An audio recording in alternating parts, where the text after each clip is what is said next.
నమస్తే welcome to BRK news. నేను మీ Madhu. Beyond the హెడ్లైన్స్కి స్వాగతం. ఎస్ఐఆర్ సర్పై రేవంత్ రెడ్డి సంచలన వ్యాఖ్యలు.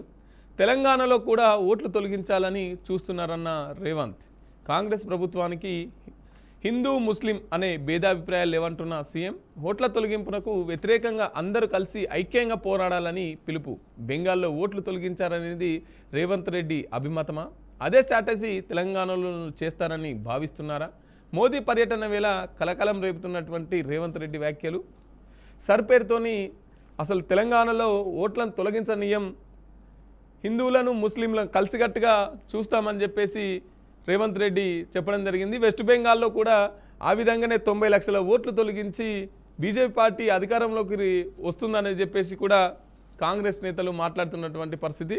తెలంగాణలో ఖచ్చితంగా అందరూ కలిసికట్టుగా పోరాడి ఎస్ఐఆర్ను జరపకుండా చేయాలని రేవంత్ రెడ్డి మాట్లాడినట్టుగా తెలుస్తూ ఉన్నది. ఇదే అంశాన్ని మనం ఈరోజు ఉన్నాం. మనతో పాటు చర్చలో పాల్గొంటున్నారు బీఆర్ఎస్ నుంచి లక్ష్మీ నరసింహ, బీఆర్ఎస్ నేత మనతో పాటు సిద్ధంగా ఉన్నారు. హలో అన్న. అలాగే మోహన్, కాంగ్రెస్ నేత జూమ్లో ఉన్నారు. అలాగే Muthyala Tirupati Reddy, BJP spokesperson, జూమ్లో మరి కాసేపట్లో జాయిన్ అవుతారు. అన్న చెప్పండి, రేవంత్ రెడ్డి గారు మాట్లాడినటువంటి వ్యాఖ్యలు, ఎస్ఐఆర్ని తెలంగాణలో జరపనీయం అన్నట్టుగా మాట్లాడారు. అంటే నిజంగానే వెస్ట్ బెంగాల్లో ఎస్ఐఆర్ జరిపే బీజేపీ అధికారంలోకి వచ్చింది. అదే పరిస్థితి తెలంగాణలో ఉంటుందంటారా? ముందుగా ప్యానెల్లో పాల్గొన్నటువంటి మిత్రులకు, మీకు, అదేవిధంగా బీఆర్కే న్యూస్ వీక్షకులకు నమస్కారాలు తెలియజేస్తూ ఉన్నాను. ఏదైతే ఈరోజు తెలంగాణ ముఖ్యమంత్రి గారు రేవంత్ రెడ్డి గారు నిన్న మరి మీటింగ్లో చేసినటువంటి వ్యాఖ్యలు ఏవైతున్నాయో, వాస్తవానికి ఒక ముఖ్యమంత్రి స్థాయిలో ఉండి వారు ఆ రకంగా వ్యాఖ్యలు చేయడం అనేది దురదృష్టకరము. నేను ఎందుకు చెప్తున్నానంటే, ఈ సర్ ప్రక్రియ అనేది ఇవాళ కొత్తగా వచ్చింది ఏం కాదు. అంటే గతంలో చాలాసార్లు సర్ ప్రక్రియ చేసిరు. అంటే ఓటర్ లిస్టులలో అడిషన్స్ కానీ డిలీషన్స్ కానీ చాలాసార్లు గతంలో కూడా చేయడం జరిగింది. కానీ ఈ సర్ ప్రక్రియ అనేది ఏదైతే బీజేపీ ప్రభుత్వం ఇప్పుడు ఈ సర్ ప్రక్రియ అంటే ప్రజాస్వామ్యానికి విరుద్ధంగా, అంటే వాళ్ళు సెలెక్టెడ్ ఏరియాస్ను, వాళ్ళు టార్గెటెడ్ ఏరియాస్ను సెలెక్ట్ చేసుకొని వాళ్ళకి ఇష్టం వచ్చినట్టు తొలగించడం కానీ, వాళ్ళకి ఇష్టం వచ్చినట్టు దాంట్లో చేరికలు కానీ చేస్తున్నారు అనేది మా వాదన. మేము సర్ ప్రక్రియకి ఎప్పుడు కూడా వ్యతిరేకం కాదు. సర్ ప్రక్రియ చేయాలి, కానీ దాన్ని పారదర్శకంగా చేయాలి. వీళ్ళు బీజేపీ నాయకులు చేస్తున్నటువంటి విధానం తప్పు అని చెప్పి మేము ముందు నుంచి కూడా చెప్పడం జరుగుతూ ఉన్నది. ఈరోజు కూడా అదే చెప్తా ఉన్నాం. కానీ ఇక్కడ ఏమైపోయిందనంటే, రేవంత్ రెడ్డి గారు నిన్న మాట్లాడినటువంటి విషయం ఎట్లా ఉంది అనంటే, ప్రభుత్వం యొక్క వైఫల్యాలను ప్రజల నుండి తప్పించడానికి, ప్రజలు ఎందుకంటే వీళ్ళు ఇచ్చినటువంటి హామీలను అడుగుతున్నారు, ప్రజలు వీళ్ళను తిడుతున్నారు. అంటే ఎక్కడ పోయినా కానీ వీళ్ళ యొక్క హామీలను అడుగుతూ ఉన్నారు. వాటన్నిటిని దృష్టి మరల్చాలని చెప్పి రోజుకొక రకమైనటువంటి కొత్త డ్రామాతోటి ఇలా తెర లేపేటువంటి ప్రక్రియ కొనసాగుతుంది తెలంగాణలో. అంటే ఎప్పుడు ఎక్కడ పోయినా కానీ ఏదో ఒక యూజర్ అటెన్షన్ అనేటువంటి విధానంతో డైవర్షన్ పాలిటిక్స్ చేస్తున్నటువంటి క్రమంలోనే ఇది కూడా ఒక భాగమే అని చెప్పి నేను మీ ద్వారా తెలియజేస్తూ ఉన్నాను. నేనేమంటున్నానంటే, ఈ ఏదైతే సర్ ప్రక్రియ అనేది ఉంది, ఎలక్షన్ కమిషన్ ఆఫ్ ఇండియా ఆధ్వర్యంలో జరుగుతుంది. ఇది ఒక స్వయం ప్రతిపత్తి కలిగినటువంటి సంస్థ. ఇలా పశ్చిమ బెంగాల్లో 90 లక్షల ఓట్లు తొలగించిరు అని చెప్పి నిన్న చెప్పడం జరిగింది. మరి పశ్చిమ బెంగాల్లో 90 లక్షల ఓట్లు తొలగిస్తే మరి అక్కడ ఉన్నటువంటి కాంగ్రెస్ నాయకులు ఏం చేసిరండి? ఎందుకు ప్రశ్నించలేదు? మరి దానిపైన ఆందోళనలు ఎందుకు చేపట్టలేదు? ఇలా తెలంగాణకు వచ్చేసరికి మీరు సర్ ప్రక్రియను మీరు తప్పుపడుతున్నారు కదా. మరి పశ్చిమ బెంగాల్లో మీరు ఎందుకు మాట్లాడలేదు? మీకు సంబంధించినటువంటి పార్టీ నాయకులు అక్కడ ఎందుకు నోరు మెదపలేదు? ఇదంతా ఏంది అని అంటే, ఇక్కడ పాలనా వైఫల్యాన్ని కప్పిపుచ్చుకోవడానికి డైవర్షన్ పాలిటిక్స్ చేస్తూ ఉన్నారు తప్ప ఇంకొకటి లేదు. ఇంకొక ముఖ్య విషయం, నిన్న ముఖ్యమంత్రి గారు ఏం మాట్లాడారంటే, అందరూ సమైక్యంగా పోరాడాలి అని చెప్పారు. అందరూ సమైక్యంగా పోరాడాలి అని అంటే దాని వెనకాల ఉన్నటువంటి కాన్సెప్ట్ ఏంది? దాని వెనకాల ఉన్నటువంటి వారి యొక్క ఉద్దేశం ఏంది అంటే, ప్రజాస్వామ్య పరిరక్షణన ఎవరి మీద పోరాటం చేయాలి? రాజ్యాంగం మీద పోరాటం చేయాలనా, లేకపోతే రాజ్యాంగం యొక్క సంస్థలపైన పోరాటం చేయాలనా, ఏదైతే ఎన్నికల సంఘం మీద పోరాటం చేయాలనా, బీజేపీ పార్టీ మీద పోరాటం చేయాలనా, దేని మీద పోరాటం చేయాలి? ఇవాళ ఏదైతే అందరూ ఐక్యంగా పోరాడవలసినటువంటి అంశం ఏదైనా ఉంది అని అంటే, అది తెలంగాణలో ఉన్నటువంటి కాంగ్రెస్ ప్రభుత్వం మీదనే. ఎందుకంటే మీరు ఏదైతే హామీలు ఇచ్చిరో 420 హామీలు ఇచ్చి ఇలా విఫలమైనరు. ఇలా విఫలమైనందుకు తెలంగాణలో ఉన్నటువంటి సకల జనులు ఏకమై ఐక్యంగా మీ మీద పోరాటం చేయాలి. మీరు విఫలమైరు, మీ చేతన అయితే లేదు, మీరు ఇలా ప్రజలను మోసం చేసిరు, ప్రజలను విస్మరించిర్రు, ప్రజలకు అబద్ధ మాటలు చెప్పి కాలయాపన చేస్తూ ఉన్నారు. ఇవాళ దాదాపు 29 నెలల కాలాన్ని వృధా చేసిరని చెప్పి మీ మీద ఐక్యంగా పోరాటం చేయాలని చెప్పి నేను ఇలా చెప్తా ఉన్నాను. నేనేమంటున్నానంటే ఎంతసేపు ఉన్నా కానీ ఇలా కాంగ్రెస్ పార్టీ అయినా బీజేపీ పార్టీ అయినా మతాల మధ్యలో చిచ్చులు పెట్టి ఇలా రాజకీయ లబ్ధి పొందేటువంటి ప్రయత్నం చేస్తూ ఉన్నాయి తప్ప వేరే ఏమీ లేదు. ఇలా హిందూ ముస్లిం భేదాభిప్రాయాలు లేవు అని చెప్పి నిన్న ముఖ్యమంత్రి గారు చెప్పారు. సంతోషం, అవి ఎక్కడ కూడా లేవు. నేనేమంటున్నానంటే అట్లా చెప్పుకుంటేనే వాళ్ళ యొక్క భాష ఎట్లా ఉన్నదంటే ఎప్పుడు విభజనాత్మకంగా ఉంటుంది. వాళ్ళు డైవర్షన్ అంటే చెప్పగానే చెప్తారు. వాళ్ళు ఇక్కడ భేదాభిప్రాయాలు లేవని చెప్తారు, మళ్ళీ వాళ్ళ యొక్క భాషలో మాత్రం ఒక వర్గాన్ని రెచ్చగొట్టాలి, ఇంకో వర్గాన్ని తక్కువ చేయాలనేటువంటి విధానంగానే ఉంటుంది. అంతే తప్ప ఇక్కడ కొత్తగా ఏం లేదు. ముఖ్యంగా ఏంటంటే ఈరోజు రేపు దేశ ప్రధాని గారు మన రాష్ట్రానికి వస్తున్నటువంటి నేపథ్యంలో ఇక్కడ డైవర్ట్ చేయాలి, పబ్లిక్ని డైవర్ట్ చేయాలి. అదేవిధంగా ఇక్కడ బీఆర్ఎస్ పార్టీ కూడా స్పష్టంగా కేసీఆర్ గారు కానివ్వండి, కేటీఆర్ గారు కానివ్వండి, హరీష్ రావు గారు కానివ్వండి, ఇవాళ వీళ్ళ యొక్క వైఫల్యాలపైన ఎప్పటికప్పుడు ఎండగడుతున్నారు. ప్రజలలో వీరిపైన పూర్తి వ్యతిరేకత వస్తున్నది కాంగ్రెస్ నాయకుల పైన, అదేవిధంగా ప్రభుత్వం పైన వ్యతిరేకత వస్తున్నది. వీళ్ళ యొక్క తప్పులను ప్రజలకు ఎప్పటికప్పుడు వివరిస్తున్నారు. మరి వీళ్ళందరినీ డైవర్ట్ చేయాలని చెప్పి ఒక కొత్త రకమైనటువంటి డ్రామా ఇది. ఓట్ల రాజకీయమే తప్ప ఇంకోటి ఏది కూడా లేదు అని చెప్పి నేను ఈ సందర్భంగా నేను చెప్తా ఉన్నాను. ఇంకొక ముఖ్య విషయం ఏంటంటే ఇవాళ కేంద్ర ప్రభుత్వం ఏదైతే ఎలక్షన్ కమిషన్ ఆఫ్ ఇండియా ఉన్నదో మన దగ్గర ఎస్ఐఆర్ ప్రక్రియ చేపట్టింది కదా. ఇవాళ ఈ ఎస్ఐఆర్ ప్రక్రియను అమలు చేయాల్సింది కానీ, దీన్ని ఇక్కడ డేటా కలెక్ట్ చేయాల్సింది కానీ, అంటే ఓట్లను డిలీట్ చేయాల్సింది కానీ, అదేవిధంగా ఓట్లను చేర్చాల్సింది కానీ, ఈ అంశాలను పూర్తిగా నిర్వహించేది మన తెలంగాణ రాష్ట్రానికి సంబంధించినటువంటి ఉద్యోగస్తులే. అంటే ఇక్కడ ఉన్నటువంటి ప్రభుత్వ పాలన మాత్రమే, యంత్రాంగం మాత్రమే చేయాల్సి ఉంటుంది.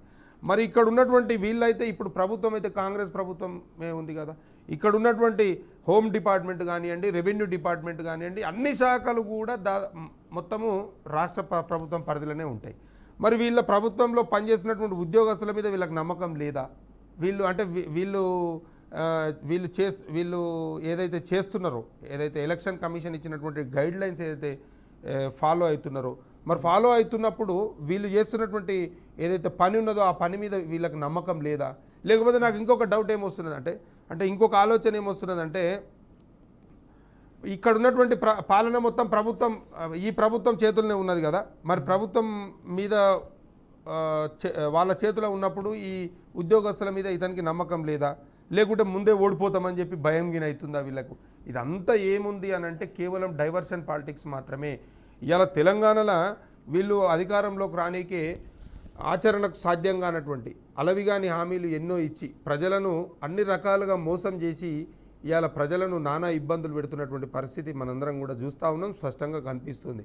ఇవాళ రైతులను నట్టేట ముంచిరు. ఇవాళ రైతులకు ఒక పక్క కరెంటు లేదు, చక్కగా కరెంటు లేదు, అదేవిధంగా రైతులకు నీళ్లు లేవు, రైతులకు పెట్టుబడి సాయం కింద గతంలో కేసీఆర్ గారి నాయకత్వంలో ఎకరానికి 10,000 రూపాయలు ఇస్తే నేను 15,000 ఇస్తా అని చెప్పి అది ఎగ్గొట్టిర్రు. ఇలా రుణమాఫీ లేదు. అదేవిధంగా ఆ రైతులు అప్పో చేసి ఇంత పంట పండించుకుంటే ఆ పంటను ధాన్యాన్ని కొనుగోలు చేసేటువంటి పరిస్థితి కూడా లేదు. ఎక్కడికక్కడ అకాల వర్షాలు వచ్చి ఇలా ధాన్యం కూడా కొట్టుకపోతున్నటువంటి పరిస్థితి స్పష్టంగా మనందరం కూడా చూస్తూ ఉన్నాం. మీ మీడియా ద్వారా ప్రజలు మొత్తము గమనిస్తున్నటువంటి పరిస్థితి. వీటన్నిటినీ కప్పిపుచ్చుకోవాలి, ఈ వైఫల్యాలను కప్పిపుచ్చుకోవాలనేటువంటి ఉద్దేశంతో ఇవాళ ముఖ్యమంత్రి గారు రోజుకొక రకమైనటువంటి కొత్త డ్రామాను ముందుకు తీసుకొస్తూ ఉన్నారు. ఇవాళ నిన్నమన్ననే చూస్తున్న ఏదో ఇంటర్మీడియట్ బోర్డును కూడా తొలగించాలని చెప్పి మళ్ళా ఒక ప్రక్రియ కూడా మొదలుపెట్టారు. ఎందుకంటే 1968లో పివి నరసింహారావు గారు మొదలుపెట్టినటువంటి ప్రక్రియ అది. అంతకుముందు హెచ్ఎస్సి, పియూసి అని ఉంటే దాన్ని 1971లో ఏదైతే ఇంటర్మీడియట్ బోర్డుగా ఏర్పాటు చేసి దాదాపుగా 50 సంవత్సరాల పాటు మనం ఈరోజు ఇంటర్మీడియట్ బోర్డును నడుపుకుంటున్నాము. దానికి అంటే మన భారతదేశంలోనే ఒక ప్రత్యేకమైనటువంటి గుర్తింపు ఉంది మన ఇంటర్మీడియట్ బోర్డుకి. దాన్ని కూడా తొలగించాలని చెప్పి ఏదో ఆర్డినెన్స్ ఇవ్వాలని చెప్పి కూడా ఈరోజు పేపర్లో పొద్దున్న నేను చూశాను. అంటే ఇట్లా వాళ్ళకు అవగాహన లేకుండా కొత్త రకమైనటువంటి విధానాలతోటి ఇలా తెలంగాణ ప్రజలను ఇబ్బంది పెడుతున్నటువంటి పరిస్థితి కనిపిస్తున్నది. కానీ ఈ తెలంగాణలో వాళ్ళు 29 నెలల పరిపాలనలో తెలంగాణ ప్రజలకు ఉపయోగపడే విధంగా ఒక్కటంటే ఒక్క పని కూడా చేసినటువంటి పరిస్థితి ఎక్కడ కూడా లేదు. ఇలా దాదాపు 3,70,000 నుంచి 3,80,000 కోట్ల అప్పు చేసి ఒక్కటి కూడా నిర్మాణాత్మకమైనటువంటి అంటే భవిష్యత్తు తరాలకు ఉపయోగపడేటువంటి ఒక్క పథకాన్ని కూడా చేపట్టినటువంటి పరిస్థితి ఎక్కడ కూడా లేదు. కేసీఆర్ గారి హయాంలో ఇలా తెలంగాణ రాకముందుకు ఎట్లా ఉండే మన పరిస్థితి, తెలంగాణ వచ్చిన తర్వాత మన పరిస్థితి ఎట్లా ఉంది, తెలంగాణలో ఈ తెలంగాణ ప్రజలకు ఏ విధమైనటువంటి మౌలిక వసతులు కల్పించాలి, ఏ విధమైనటువంటి మౌలిక వసతులు కల్పిస్తే వీళ్ళు ఆర్థికంగా అభివృద్ధి చెందుతారనే ఒక గొప్ప ఆలోచనతోటి ఎన్నో సంస్థాగతమైనటువంటి నిర్మాణాత్మకమైనటువంటి ప్రాజెక్టులను చేపట్టి తెలంగాణను దేశంలో నెంబర్ 1 స్థానానికి తీసుకపోతే 29 నెలలలో ఈ తెలంగాణను మళ్ళా మొదటి స్థానానికి మళ్ళీ అంటే ఎప్పుడైతే తెలంగాణ రాకముందుకు మన పరిస్థితి ఎట్లా ఉండేనో, మన బతుకులు ఎట్లా ఉండేనో, ఏదైతే వలసలు పోయినటువంటి తెలంగాణ ఉండేనో 2014కు పూర్వము ఆ స్థాయికి తీసుకుపోతున్నటువంటి పరిస్థితి ఈరోజు స్పష్టంగా కనిపిస్తుంది. ఖచ్చితంగా రాబోయే రోజులలో ఈ కాంగ్రెస్ పార్టీకి, ఈ కాంగ్రెస్ నాయకులకు ఖచ్చితంగా ప్రజలు బుద్ధి చెప్పడానికి సిద్ధంగా ఉన్నారు. రైట్. మనతో పాటు ముత్యాల తిరుపతి రెడ్డి గారు బీజేపీ నుంచి సిద్ధంగా ఉన్నారు. సార్ చెప్పండి, ఎస్ఐఆర్ను తెలంగాణలో తెలంగాణలో అడుగుపెట్టనీయం, ఓట్లను తొలగించనీయం, ఎస్ఐఆర్ పేరుతోనే అక్కడ వెస్ట్ బెంగాల్లో బీజేపీ అధికారంలోకి వచ్చింది కాబట్టి ఎస్ఐఆర్ను తెలంగాణలో జరపనీయం, దీనికి సమిష్టిగా అందరూ పోరాడాలని చెప్పేసి తెలంగాణ ముఖ్యమంత్రి అంటున్నారు. వాస్తవమేనా? వెస్ట్ బెంగాల్లో ఆ విధంగానేనా అధికారంలోకి వచ్చింది, తెలంగాణలో కూడా ఆ విధంగానే చేయబోతున్నారా? అందరికీ నమస్తే అండి, ప్యానెల్లో ఉన్న మిత్రులకు కూడా నమస్తే. సార్, ఇప్పుడు ఆయన గత 2 సంవత్సరాల క్రితం జరిగినటువంటి ఎలక్షన్లో దొంగ ఓట్లతోనే, తెలంగాణలో ఉన్నటువంటి దొంగ ఓట్లతోనే నేను అధికారంలోకి వచ్చినని ఒప్పుకుంటున్నాడు.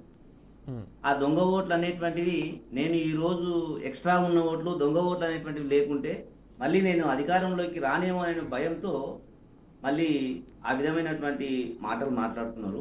ఈ సర్ ప్రక్రియ అనేటువంటిది భారతదేశంలో ఇప్పటికి 11 సార్లు జరిగింది సార్.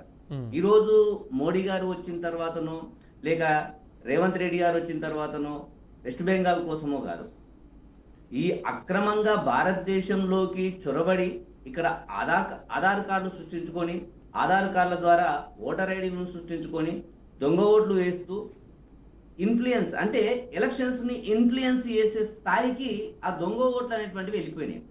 కాబట్టి ఆల్రెడీ 13 రాష్ట్రాల్లో పూర్తయింది. ఇంతకన్నా ముందు 13 రాష్ట్రాల్లో పూర్తయింది గత ఏడాది. ఇప్పుడు ఉన్నటువంటి రాష్ట్రాల్లో దాదాపుగా మన 119 నియోజకవర్గాల్లో 35,907 బూతులల్లా ఒక 3 కోట్ల ఓటర్లతో ఈ యొక్క సర్ను నిర్వహించబోతున్నారు. సర్ అనేటువంటిది ఏదో నీ ఓటును, నా ఓటుని, మన ప్యానెల్లో ఉన్న సభ్యుల ఓట్లను, వేరే వాళ్ళ ఓట్లను, ఉన్నటువంటి వాళ్ళని, ఇక్కడ పుట్టినటువంటి వాళ్ళ ఓట్లు తొలగించడానికి కాదు. 2002 కన్నా ముందు ఏదైతే ఓటు హక్కు నీవు కలిగి ఉన్నావో ఆ ఓట్లను ముట్టుకోడు. 2002 తర్వాత నీవు ఓటు హక్కు ఏ విధంగా వచ్చింది నీకు? నేను 2002 కన్నా ముందు నాకు ఓటు హక్కు లేదు, నేను 2002 తర్వాత నాకు ఓటు హక్కు ఉంది. 2002 కన్నా ముందు నేను ఏ ఇంట్లో పుట్టాను, నా తండ్రి ఎవరు, మా అమ్మ ఎవరు, లేదు నాకు తల్లిదండ్రులు లేరు, నా బంధువులు ఎవరు, మా మేనమామ ఎవరు, మా తాత ఎవరు, మా అమ్మమ్మ ఎవరు, మా నాన్నమ్మ ఎవరు, ఇవి చెక్ చేస్తారు అంతే. ఉన్నటువంటి ఓట్లను ఎట్లా పడితే అట్లా తొలగించడానికి కుదరదు సార్. ప్రజాస్వామ్యంలో ఒక హక్కు అనేటువంటిది, ఓటు హక్కు కూడా ఒక ప్రాథమికమైనటువంటి ఒక హక్కు. ఎవరికి ఈ యొక్క హక్కును తొలగించేటువంటి అధికారము తెలంగాణ ప్రభుత్వానికి కానీ, కేంద్ర ప్రభుత్వానికి కానీ, ఈవెన్ దో ఎలక్షన్ కమిషన్ కూడా తొలగించేటువంటి హక్కు లేదు. కానీ ఒకవేళ నీవు సరైన ప్రూఫ్లు చూపించకుంటే అప్పుడు నీ పేరు అనేటువంటిది తొలగించబడుతుంది. నీవు ఆ పేరు పెట్టుకొని, ఓటర్ లిస్టులో పేరు పెట్టుకొని 2002 నుంచి నీకు 2002 నుంచి 2014 లోపు 2024 లోపు నీ పేరు ఎక్కించుకున్నావు. ఎందుకు ఎక్కించుకున్నావు? యా దేశం నుంచి ఎక్కించుకున్నావు? ఇక్కడ పుట్టినవా లేదా అనేటువంటి చెక్ చేస్తున్నారు కదా. నేను కాదు కదా చెక్ చేసేది, కేంద్ర ప్రభుత్వం కాదు కదా చెక్ చేసేది, ఎలక్షన్ కమిషన్ చెక్ చేస్తుంది. దానిపైన చేసుకుంటుంది. రాజ్యాంగబద్ధంగా ఏవైతే చేయాలనో ఇటువంటి సంఘటనలు, అంటే ఏ విధమైనటువంటి ప్రజాస్వామ్యబద్ధంగా ఎలక్షన్లు నిర్వహించబడాలంటే భారతదేశంలో ఉన్నటువంటి పౌరులందరికీ ఓటు హక్కు అనేటువంటిది కల్పించబడాలి. ఇతర దేశాల నుంచి వచ్చి ఇక్కడ అక్రమంగా చొరబడి వాళ్ళకు కూడా ఓటు హక్కు కల్పిస్తే అవి ఎలక్షన్లను తారుమారు చేసేటువంటి అవకాశం ఉంది. ఆ తారుమారు చేయడంలో కాంగ్రెస్ అనేటువంటిది సిద్ధహస్తమై రాష్ట్రంలో అధికారంలోకి వచ్చింది. ఎక్కడ ఈ దొంగ ఓట్లు అక్రమంగా చొరబాటుదారుల ఓట్లు తొలగిపోతే మా పరిస్థితి ఏంది అనేటువంటిది ఒక భయంలో పడిపోయారు రేవంత్ రెడ్డి గారు. ఇప్పుడు నిన్న ఆయన ఏం చెప్తున్నాడంటే, నేను సర్ ప్రక్రియను జరగనీయను. నీవెవరు సర్ ప్రక్రియను జరగనీయకపోయడానికి? తెలంగాణ రాష్ట్ర ప్రభుత్వం అనేటువంటిది భారతదేశంలో ఒక భాగము. భారతదేశంలో ఎన్నికల కమిషన్ నిర్వహిస్తున్నటువంటి ప్రతి రాష్ట్రంలో నిర్వహిస్తున్నటువంటి ప్రక్రియ నీ రాష్ట్రంలో కూడా నిర్వహిస్తుంది. దానికి సహకరించి మిగతా ఓట్లను తీసేయాలన్నా ఉండాలనేటువంటిది ఆ చొరబాటుదారుల ఓట్లు తీసేస్తున్నారు, అక్రమంగా ఓటుకు కల్పించుకున్న వాళ్ళ ఓట్లు తీసేస్తున్నారు. కానీ ఈ భారతదేశంలో పుట్టి తెలంగాణ రాష్ట్రంలో పుట్టి ఇక్కడే పెరిగినటువంటి ఓట్లను తీసేయట్లేదు కదా. మీకెందుకు అంత భయం? వెస్ట్ బెంగాల్లో ఈ యొక్క సర్ ప్రక్రియ ద్వారా 90 లక్షల ఓట్లు తొలగించబడ్డాయి, అందుకే బీజేపీ గెలిచింది అని చాలా మంది మాట్లాడుతున్నారు. రేవంత్ రెడ్డి గారు కూడా మాట్లాడుతున్నారు. ఓకే, మీరు ఒకవేళ అక్కడ వెళ్ళి మీరు ఏమైనా చూసారా? 97 లక్షల ఓట్లు అక్కడ తొలగించారంటే ఎంతమంది చొరబాటుదారులు అక్కడికి వచ్చి కేవలం బీజేపీకి ఓట్లేసేటోళ్ళను తొలగించకుండా కాంగ్రెస్ కు ఓట్లేసేటోళ్ళను మాత్రమే తొలగిస్తున్నారా? మీకు ఏమైనా భయం అవుతుందా? అది కాంగ్రెస్ ఓట్లు ఏమైనా బొట్టు పెట్టి చెప్తున్నారా ఇవి మా కాంగ్రెస్ ఓట్లని? మీరు ఒకటి చొరబాటుదారులని మీరు ఆదరిస్తున్నారు, చొరబాటుదారులకు మీరు సహకారం అందిస్తున్నారు, చొరబాటుదారులకు మీరు మద్దతు ఇస్తున్నారు. తెలంగాణ రాష్ట్రంలో ఇకపై అవి చెల్లవు అనేటువంటిదే ఒక విషయం.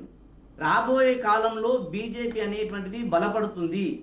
ఈ రోజు పేపర్లో పొద్దున్నే పేపర్లో ఈనాడు పేపర్లో చూస్తే, మేము బీజేపీని తెలంగాణలో అధికారంలోకి రానియం. నీవెవరు రానియనికే?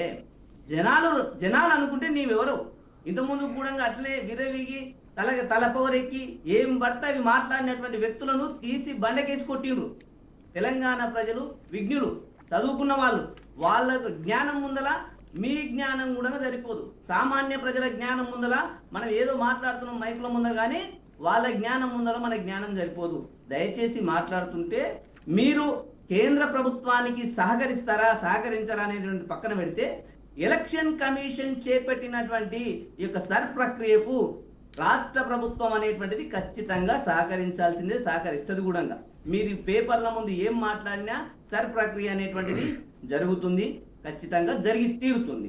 ఈ సర్ ప్రక్రియలో ఎవడెవడైతే దొంగ ఓట్లు ఉన్నాయో వాళ్ళందరూ తొలగించబడతారు. ఒక ప్రజాస్వామ్యబద్ధంగా ఎలక్షన్స్ అనేటువంటిది జరుగుతుంది. ప్రజాస్వామ్యబద్ధంగా తెలంగాణలో రాబోయే రాష్ట్ర ప్రభుత్వం అనేటువంటిది ఏర్పడుతుంది.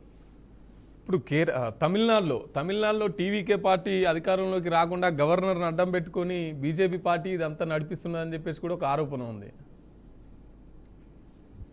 సార్, నిన్న ఇంగ్లీష్ ఛానల్స్, హిందీ ఛానల్స్ చూస్తే నేను నా గవర్నర్ స్థాయిలో నేను ఏదైతే క్వశ్చన్స్ అడగాలనో అదే అడిగాను. ఎవరు ఎక్కువగా సీట్లు ఉంటే వాళ్ళు అధికారం చేపట్టడానికి అవకాశం ఉంటుంది.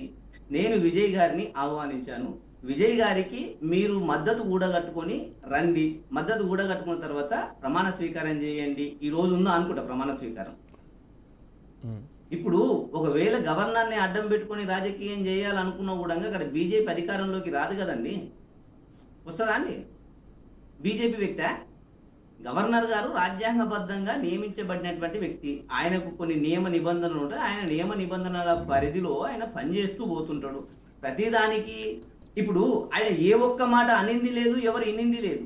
ఇంతకన్నా ముందు ఓన్లీ మీడియా ద్వారా, సోషల్ మీడియా ద్వారా వచ్చినటువంటి పుకార్లే తప్ప ఆయన ఏ రోజు మీడియా ముందుకు వచ్చి మాట్లాడింది లేదు. మధు గారు, ఆ స్థాయిలో ఉన్నటువంటి వ్యక్తులపైన మనము, గవర్నర్ స్థాయిలో ఉన్నటువంటి వ్యక్తులపైన మనం ఏది పడితే అది మాట్లాడడం సబబు కాదు. దయచేసి దాన్ని మనం మాట్లాడకపోవడం అవుతాం. రైట్. మధు గారు, తిరుపతి రెడ్డి అన్న గారు మాట్లాడారు, ఏదైతే మాట్లాడారో ఇలా మన ప్రధానమంత్రి నరేంద్ర మోడీ గారు పదే అంటుంటారు, డిజిటల్ ఇండియా మనం మొత్తం ప్రపంచంలోని నెంబర్ 1 స్థాయికి ఎదుగుతున్నాము మా హయాంలో అని అంటున్నారు. సంతోషం, ఎందుకంటే మనందరం కూడా ఇప్పుడు మన దేశం అభివృద్ధి చెందితే మనకే గర్వకారణంగా ఉంటుంది. ఓకే, మనందరం కూడా అభివృద్ధి చెందాలనేది ఆకాంక్ష మనందరికి కూడా ఉంటుంది. నేనేమంటున్నానంటే ఈరోజు ఓటర్ కార్డు అదేవిధంగా ఆధార్ కార్డు రెండు అయితే లింక్ చేశారు గతంలోనే, అంటే రెగ్యులర్గా చేస్తూ ఉన్నారు కదా.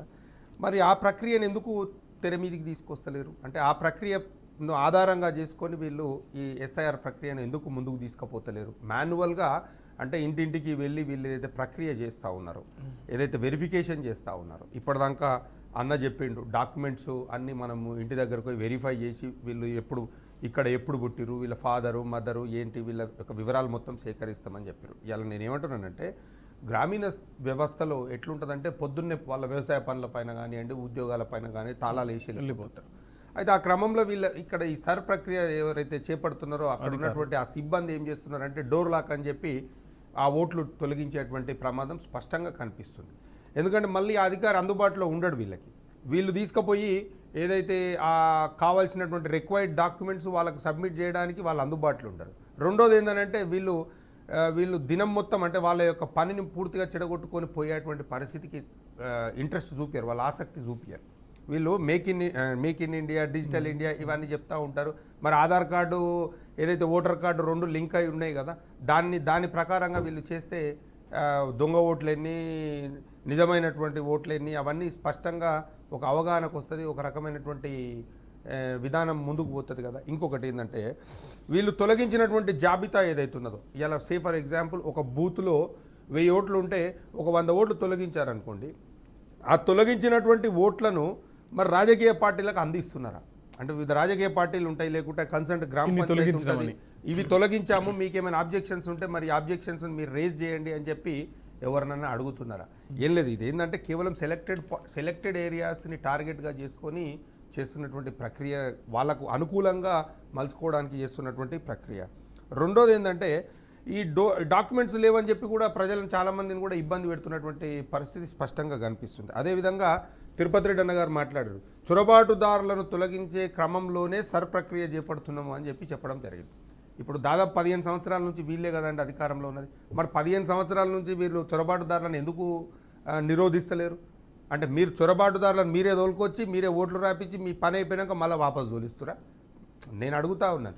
15 ఏళ్ళ నుంచి మీరే అధికారంలో ఉన్నారు, 15 సంవత్సరాల నుంచి వ్యవస్థ మొత్తం మీ చేతిలోనే ఉన్నది, మొత్తం ప్రతి ఒక్క సిస్టమ్ను కూడా మీరే ఆపరేట్ చేస్తున్నటువంటి పరిస్థితి ఉన్నది. మరి చొరబాటుదారులు ఎక్కడికెళ్ళి వస్తున్నారు? అంటే చొరబాటుదారులు వచ్చినట్టే మీరు వైఫల్యం చెందినట్ట, మీ చేతనైతే లేదా? చొరబాటుదారులను మీరే రాణిస్తురా? ఇంకొక ముఖ్య విషయం, పశ్చిమ బెంగాల్లో ఇలా 90 లక్షల ఓట్లు తొలగించారని చెప్తున్నారు కదా. ఈ 90 లక్షల ఓట్లల్లో మీరు ఎంతమంది చొరబాటుదారులను గుర్తించారు? ఇలా 13 రాష్ట్రాలలో జరిగింది, ఇప్పటికి కంప్లీట్ అయిపోయిందని చెప్పారు తిరుపతి రెడ్డి గారు. 13 రాష్ట్రాలలో ఎంతమంది చొరబాటుదారులను మీరు గుర్తించారు? నిజంగానే చొరబాటుదారులా లేకపోతే వాళ్ళు బీజేపీ వ్యతిరేక ఓటుదారులా?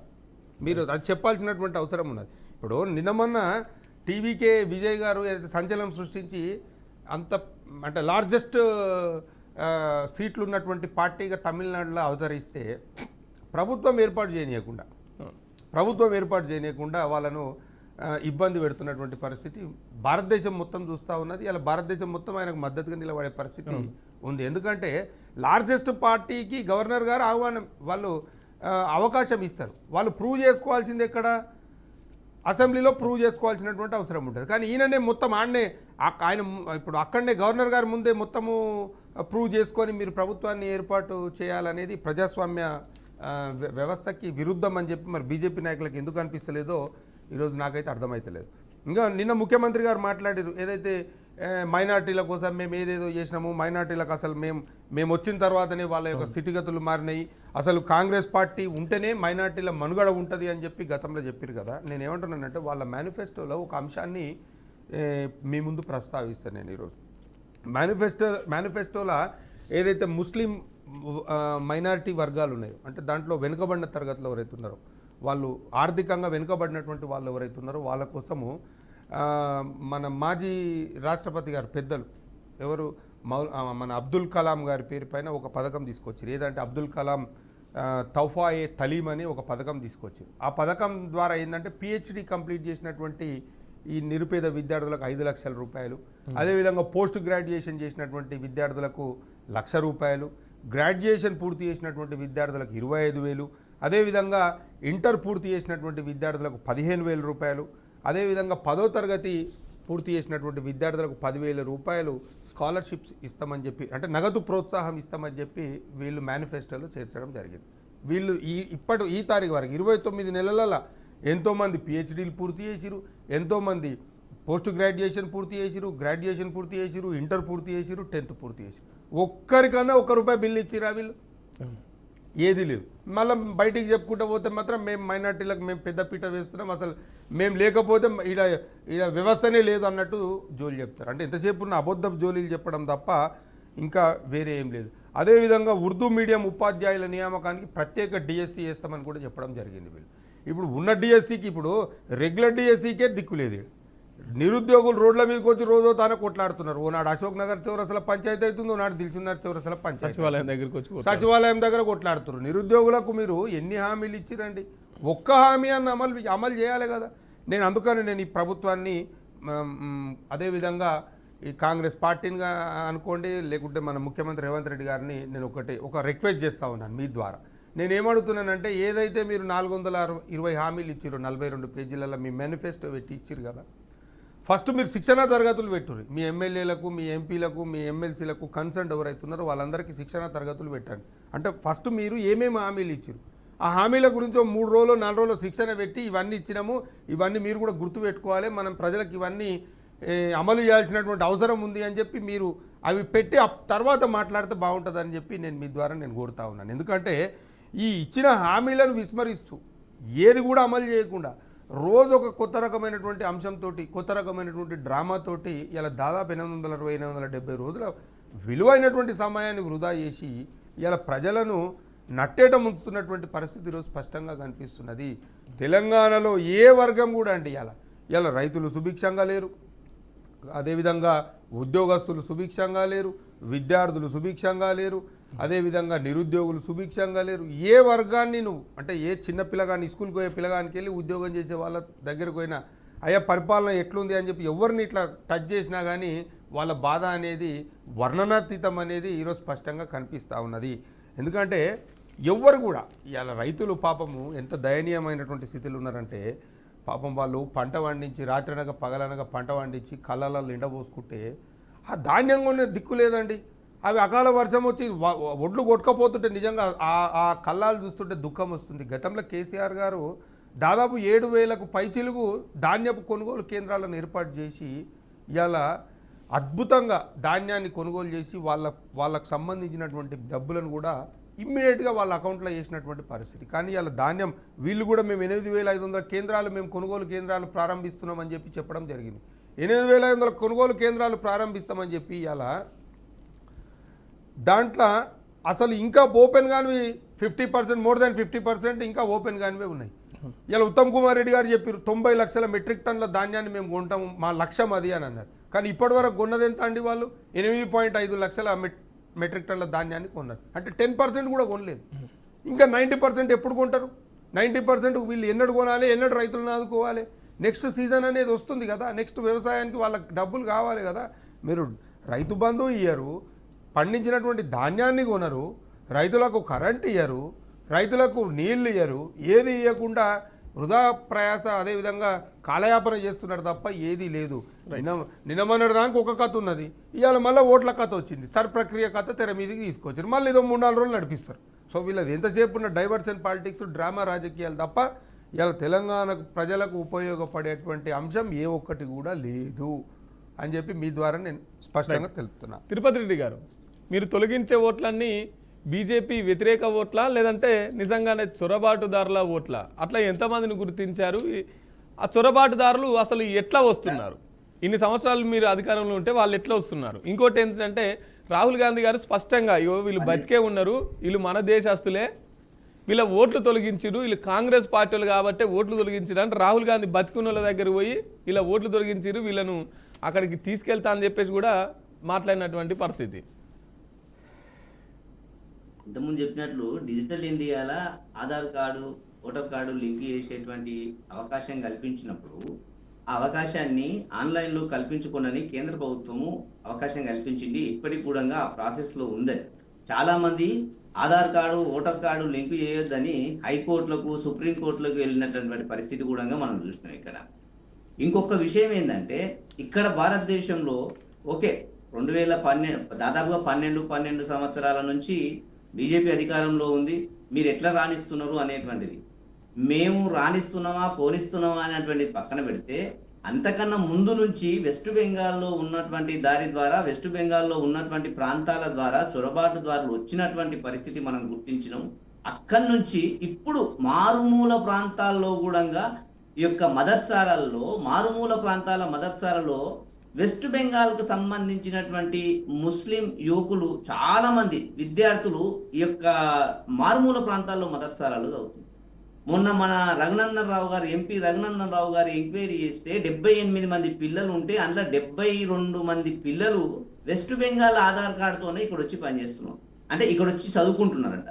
ఆ వెస్ట్ బెంగాల్లో మొత్తం ఎంక్వైరీ చేస్తే అక్కడ బార్డర్, అంటే ఏదైతే బంగ్లాదేశ్ బార్డర్ ప్రాంతంలో ఉందో అక్కడ ఆధార్ కార్డు తీసుకొని వచ్చి ఆధార్ కార్డు ఇస్తున్నదే మీరు కదా. అంటే వాళ్ళు ఓపెన్ గా ఇంకో రకంగా చెప్పాలంటే వాళ్ళు ఆధార్ కార్డు బంగ్లాదేశ్ ఇస్తున్నదే మీరు కదా, ఆధార్ కార్డు ఇస్తున్నదే మీరు కదా, మీరు ఇచ్చే ముందు మీరు వెరిఫై చేసుకోరా ఆధార్ కార్డు. ఒక్క నిమిషం సార్, నేను ఏమంటా అంటే ఆధార్ కార్డు అనేటువంటిది అక్కడ ఏదైతే రాష్ట్ర ప్రభుత్వం ఉందో ఆ రాష్ట్ర ప్రభుత్వం అనేటువంటిది అక్కడ ఉన్నటువంటి నాయకులు అనేటువంటిది వాళ్ళకి మద్దతు ఇచ్చిండ్రు. ఆ మద్దతుతో వాళ్ళు ఆధార్ కార్డు సృష్టించుకోగలిగింది సార్. ఈ రోజు మన తెలంగాణ రాష్ట్రంలో ఇప్పటికి కూడా చూసుకుంటే ఉన్న జనాభా ఉన్న కుటుంబాల కన్నా రేషన్ కార్డులు ఎక్కువ ఉన్నాయని తెలుస్తుంది, రేషన్ కార్డులకు సంబంధించి తేలుతుంది. అది అంటే ఆ వ్యవస్థ, రాజకీయ వ్యవస్థ అనేటువంటిది ఆ విధంగా తయారైందని చెప్తున్నాను నేను. ఆ రాష్ట్రంలో ఉన్నటువంటి పరిస్థితుల దృష్ట్యా వాళ్ళు ఇక్కడ దాకా రాగలిగినరు, ఆధార్ కార్డు సృష్టించుకోగలిగినరు, ఇక్కడ దాకా వచ్చిండ్రు అని చెప్తున్నాను. వాళ్ళని నిజంగా మనం తీసేయగలగాలి, ఎంక్వైరీ చేయగలగాలి అనుకుంటే ఖచ్చితంగా ఈ సర్ ప్రక్రియ అనేటువంటిది ఖచ్చితంగా అవసరము అని చెప్తున్నాను నేను. మీరు అన్నట్లు Aadhaar card, voter card link చేయడం అనేటువంటిది చాలా మంచి విషయం. నిజంగా ఈ విషయాన్ని మనం గమనిస్తే ఆధార్ కార్డు దొంగ ఆధార్ కార్డా, వాడు బయట నుంచి వచ్చాడా, ఎక్కడి నుంచి వచ్చాడా అనేటువంటిదా ఎంక్వైరీ చేయవలసి వస్తుంది. పుట్టి ఆధార్ కార్డు ఉన్నంత మాత్రాన భారతదేశ పౌరుడైతే అయిపోడు కదా. వాడు అక్రమంగా బంగ్లాదేశ్ నుంచి వచ్చి వెస్ట్ బెంగాల్లో ఆధార్ కార్డు సృష్టించుకొని ఇక్కడ దాకా హైదరాబాద్ దాకా వచ్చి, హైదరాబాద్ నుంచి మహబూబ్ నగర్ దాకా వచ్చి, మహబూబ్ నగర్ నుంచి మారుమూల ప్రాంతాల్లో ఉన్నటువంటి మదర్సాలలో కూడా వాడు పిల్లల్ని చదివిస్తున్నాడంటే ఏం చేసి చదివిస్తున్నాడు, ఎక్కడి నుంచి వచ్చారనేటువంటిది ఈ యొక్క రాష్ట్ర గవర్నమెంట్, కేంద్ర గవర్నమెంట్ రెండు కలిసి ఎంక్వైరీ చేయగలగాలి. ఎంక్వైరీ చేసినప్పుడు మాత్రమే ఇదంతా బట్టబయలయ్యేటువంటి అవకాశం ఉంది. ఒకటి, ఇంత ముందుకు చెప్పినట్లు, నిన్న ఆయన చెప్పినట్లు వరంగల్ డిక్లరేషన్ అనేటువంటిది, ఈ వరంగల్ డిక్లరేషన్ లో ఇచ్చినటువంటి రైతులకు సంబంధించినటువంటి హామీలు ఏవి కూడా పూర్తి కాలేదు.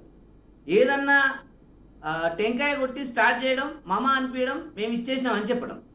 మీరు రైతు బంద్ వేస్తే అట్టహాసంగా పెద్ద పెద్ద స్టేజీలు వేసి రైతు బంధు 3 సార్లు వేసేది, 2 సార్లు వేసి అట్టహాసంగా తయారు చేసింది దాన్ని. అంటే మేమే ఇచ్చినాం, ప్రపంచంలో ఇంకెవ్వరు ఇయ్యలేరు అనేటువంటి ఉద్దేశంతో కాంగ్రెస్ గవర్నమెంట్ డైవర్ట్ పాలిటిక్స్ అనేటువంటిది పాల్పడుతుంది. 2 లక్షల రుణమాఫీ ఏకకాలంలో చేస్తానన్న ఇంతవరకు అది దాన్ని ఊసే లేదు. వరి ధాన్యానికి 500 రూపాయలు బోనస్ ఇస్తానన్న ప్రభుత్వము కనీసము కేంద్ర ప్రభుత్వం నుంచి వచ్చినటువంటి డబ్బులతో, కేంద్ర ప్రభుత్వం నుంచి వచ్చినటువంటి ఇప్పుడు చూసుకుంటే ఆ డబ్బులతో కొనాల్సిందే ఎవరైనా సరే, రాష్ట్రాలైనా సరే. మీరు ఎంత ధాన్యం ఉంటారో అంత ధాన్యానికి ప్రభుత్వానికి కేంద్ర ప్రభుత్వం పంపిస్తున్నటువంటి దానికి మీరు కొనవలసింది. దానికి సంబంధించిన గోన సంచులు కేంద్ర ప్రభుత్వమే ఇస్తుంది, దబడము కేంద్ర ప్రభుత్వమే ఇస్తుంది, దారాలు కేంద్ర ప్రభుత్వమే ఇస్తుంది, ట్రాన్స్పోర్టు కేంద్ర ప్రభుత్వమే ఇస్తుంది.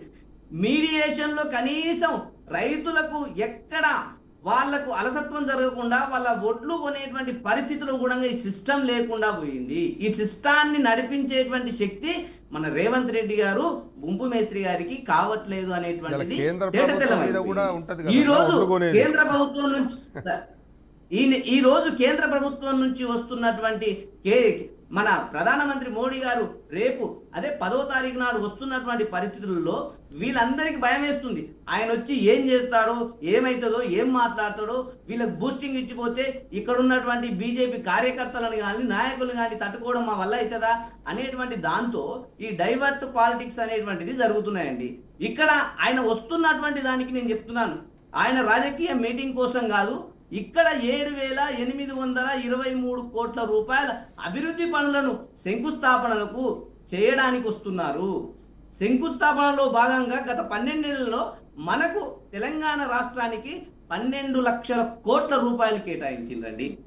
ఏమిచ్చిండ్రు అంటే 12 లక్షల కోట్ల రూపాయలు కేటాయించారు. ఇప్పటికీ 2014 వరకు తెలంగాణ ప్రాంతంలో 2400 కిలోమీటర్ల నేషనల్ హైవేలు ఉంటే మోదీ గారి ప్రభుత్వం వచ్చిన తర్వాత 4926 కిలోమీటర్లు పెరగడం.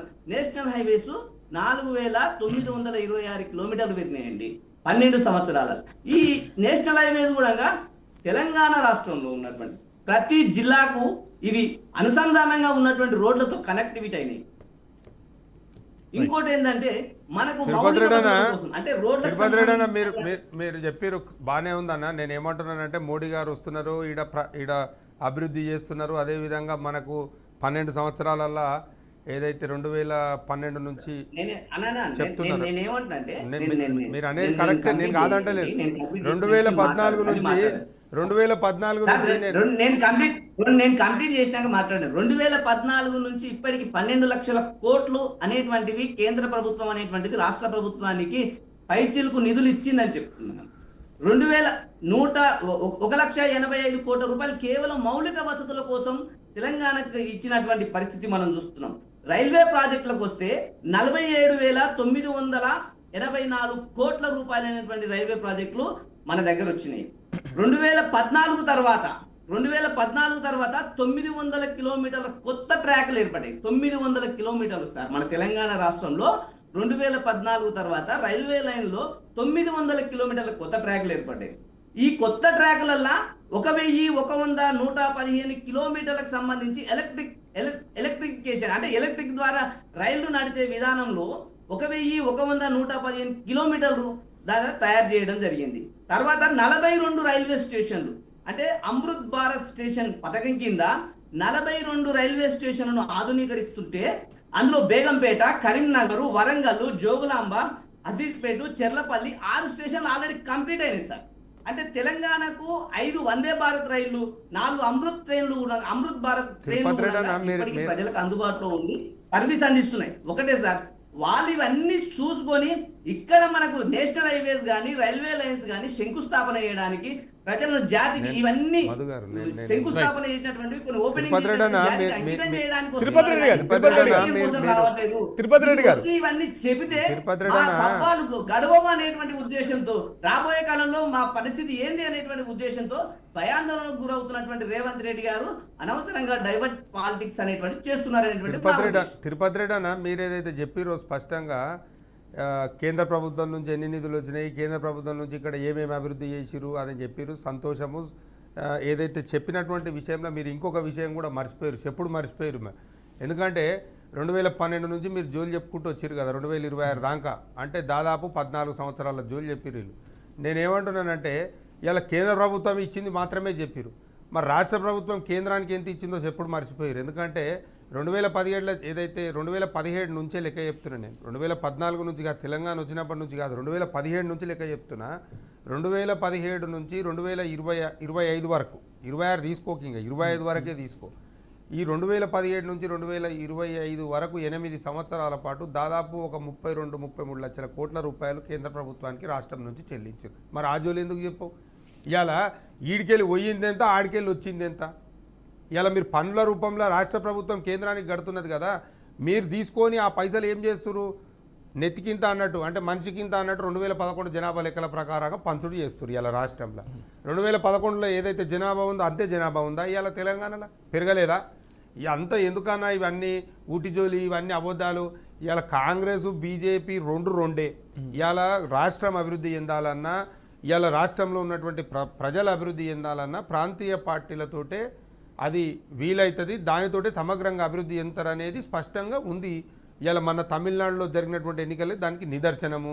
ఇవాళ ఎంతసేపు ఉన్నా కానీ మేమేందో చేసినామని కాంగ్రెస్ వాళ్ళు చెప్పుకున్నాడు, లేదు మేమే చేసినామని చెప్పి బీజేపీ వాళ్ళు చెప్పుడు. మీది బీఆర్ఎస్ కదా, మీది కూడా జాతీయ పార్టీ కదా. నేను కాదంటలేను. మేము ప్రాంతీయ పార్టీగా ఎదిగిన తర్వాత, తెలంగాణను అభివృద్ధి చేసిన తర్వాత, తెలంగాణను ఈ భారతదేశంలో ఒక రోల్ మోడల్గా తీర్చిదిద్దిన తర్వాత, ఈ తెలంగాణలో ఉన్నటువంటి, ఈ భారతదేశంలో ఉన్నటువంటి అన్ని రాష్ట్రాలు కూడా తెలంగాణ మాదిరిగా ఎదగాలి, అభివృద్ధి చెందాలి, ప్రతి ఒక్కరికి కూడా మన తెలంగాణలో ఉన్నటువంటి సంక్షేమ పథకాలను అమలు చేయాలనేటువంటి క్రమంలో మేము ముందుకు పోవడం జరిగింది.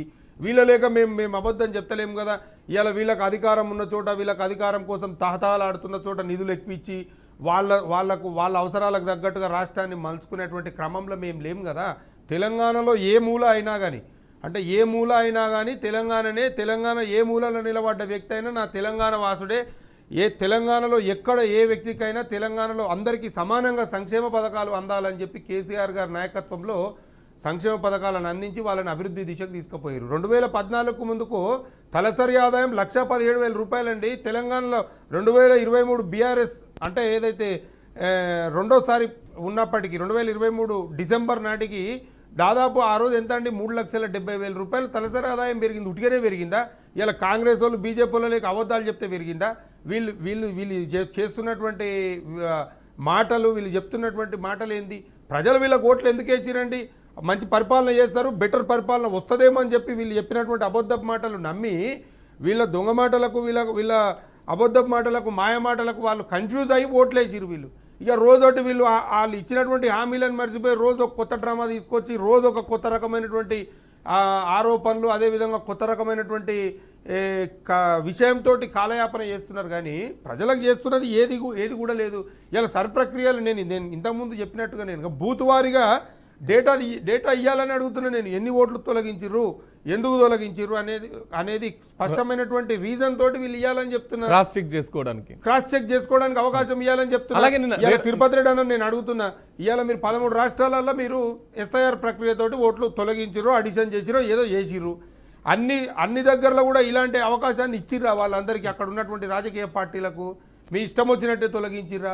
ఇదంతా ఏమున్నది అని అంటే, అలాగే నిన్న ముఖ్యమంత్రి గారు మాట్లాడుతూ ఈ సర్ ప్రక్రియ ద్వారా ముస్లింలను, హిందువులను ఏర్పాటు చేసే విధానం కొనసాగుతుందని చెప్పారు. వాస్తవమేనది? నేను ఏమంటున్నా సార్ అంటే, ఇలా మన అందరం కలిసిమెలిసి ఉన్నాము. తెలంగాణలో, భారతదేశంలో అందరం కలిసిమెలిసి ఉన్నాము. ఇట్లనే అందరూ ఉండాలనేది ఆలోచన. ఇలా బీజేపీ నాయకులకైనా కాంగ్రెస్ నాయకులకైనా ఈ మతపరమైనటువంటి విభేదాలు ఎప్పుడు యాదకొస్తాయి? వీళ్ళకు ఓట్లు ఉన్నప్పుడే యాదకొస్తాయి. ఓట్లు లేకపోతే మళ్ళీ వీళ్ళకి యాదకొస్తుందా? రాదు. బీఆర్ఎస్ పరిపాలన 9 సంవత్సరాలల్లో మైనార్టీల సంక్షేమం కోసము, మైనార్టీల అభివృద్ధి కోసము ఎన్ని పథకాలు తీసుకొచ్చిరండి, ఎన్ని మైనారిటీ పాఠశాలలు ప్రారంభించిరండి, వాళ్లకు ఏ విధమైనటువంటి సంక్షేమ పథకాలు ఇచ్చిండండి. వీళ్ళకి ఎంతసేపు ఉన్నా కానీ ఇప్పుడు రేపు మోడీ గారు వస్తున్నారు. మోడీ గారు వచ్చే ముందర ఈడ కొత్త దుకాణం తెరవాలి. ఏదో మతపరమైనటువంటి ఒక మేమందరం కలిసే ఉన్నామని చెప్తాడు. కానీ వాళ్ళు మాట్లాడే విధానంలోనే విభజన అనేది, చీలిక అనేది కనిపిస్తుంది స్పష్టంగా. మేమేందో చేస్తున్నాము, హజ్ యాత్ర తోలిస్తున్నాము. మేము అంతకుముందు పోలేదు హజ్ యాత్ర, ఈయన వచ్చినాకనే పోతున్నారు హజ్ యాత్ర.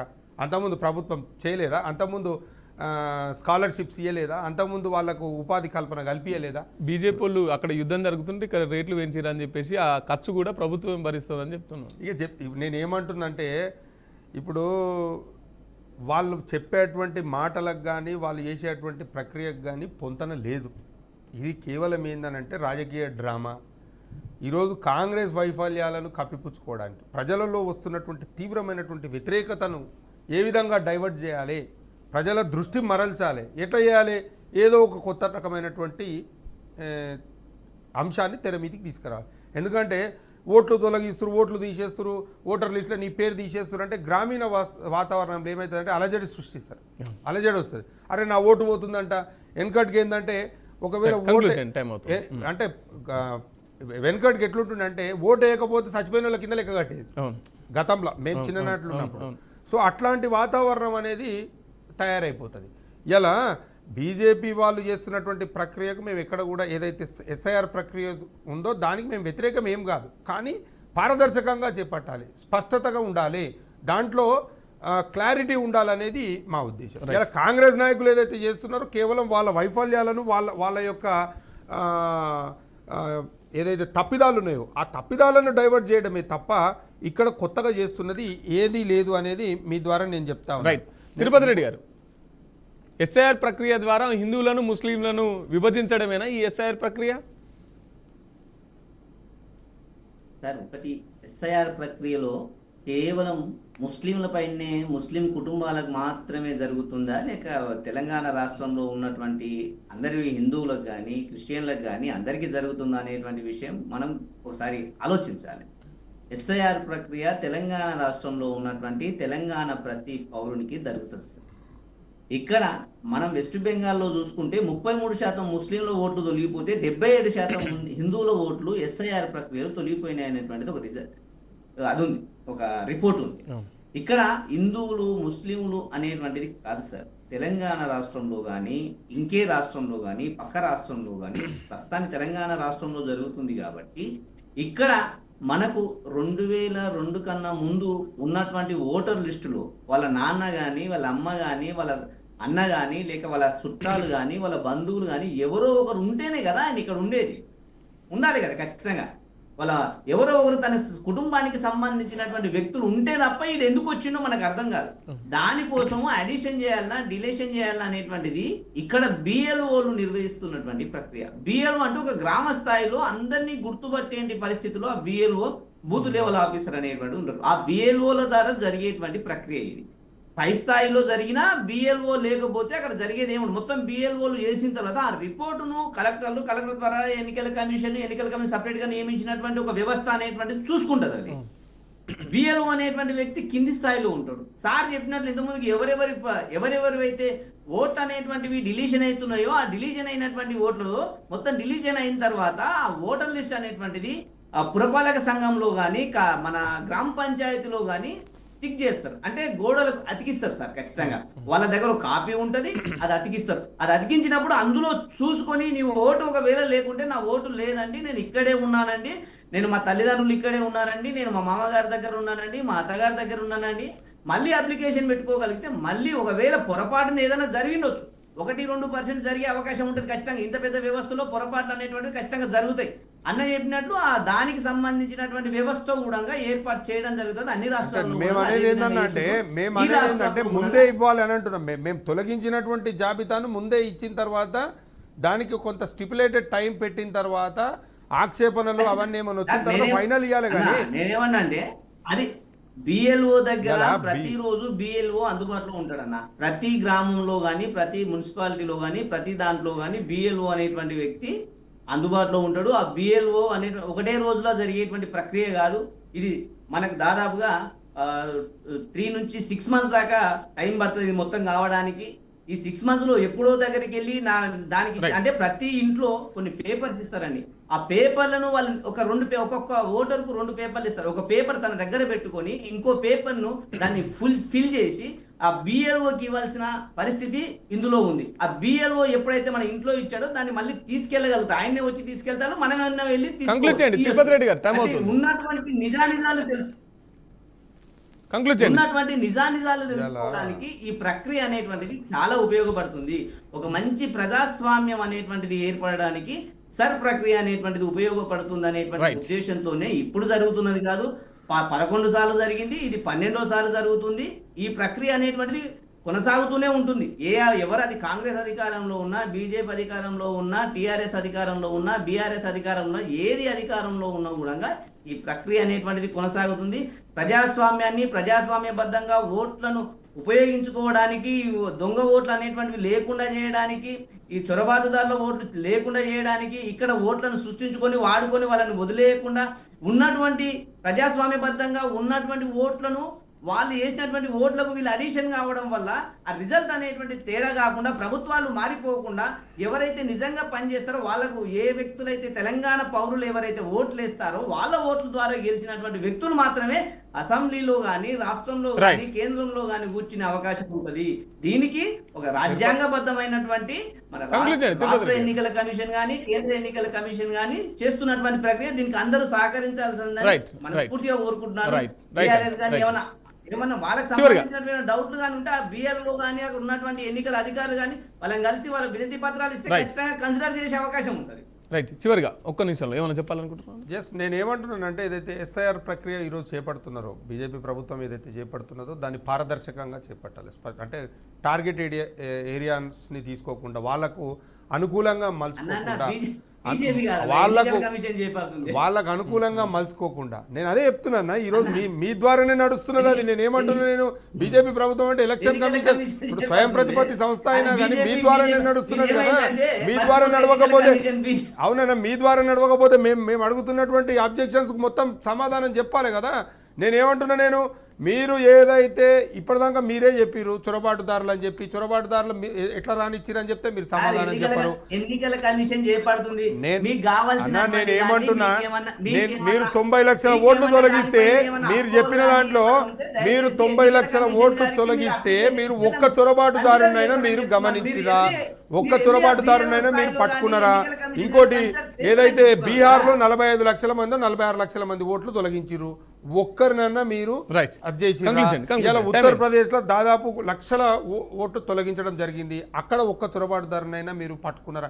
ఇవన్నీ ఏందనంటే వీళ్ళు డ్రామా పాలిటిక్స్ తప్ప ఏం లేదు. ఇలా నేను ఒకటే అడుగుతా, సర్ ప్రక్రియతోటి ఏదైతే చేస్తున్నారో పారదర్శకంగా చేయాలి, ఏదో ఒక వర్గానికి అనుకూలంగా ఉండేటట్టు కాకుండా నిజమైన ఓటుదారులు ఎవరైతే ఉన్నారో వాళ్ళను తొలగించకుండా వీళ్ళు ఖచ్చితంగా ఒక నిర్దిష్టమైనటువంటి ప్రణాళికతోటి పారదర్శకంగా చేయాలని చెప్పి మేము బీఆర్ఎస్ పార్టీ తరఫున డిమాండ్ చేస్తా ఉన్నాము. కాంగ్రెస్ పార్టీ వాళ్ళు ఇచ్చినటువంటి హామీలు అమలు చేయాలి కానీ రోజు ఒక కొత్త డ్రామా తీసుకొచ్చి ప్రజలను ఇబ్బంది పెట్టొద్దని చెప్పి నేను మీ ద్వారా నేను వాళ్ళని హెచ్చరిస్తా ఉన్నాను. థ్యాంక్ యూ అండి ప్యానల్లో పాల్గొన్న పెద్దలందరికీ థ్యాంక్ యూ అండి. సో చూసాం కదండి, ఇది ఇవాళ బిహైండ్ ది హెడ్లైన్స్. రేపు వచ్చే బిహైండ్ ది హెడ్లైన్స్లో మళ్ళీ కలుసుకుందాం. అప్పటిదాకా చూస్తూనే ఉండండి బీఆర్కే న్యూస్, ఇది తెలుగుడి సత్తా. Thank you.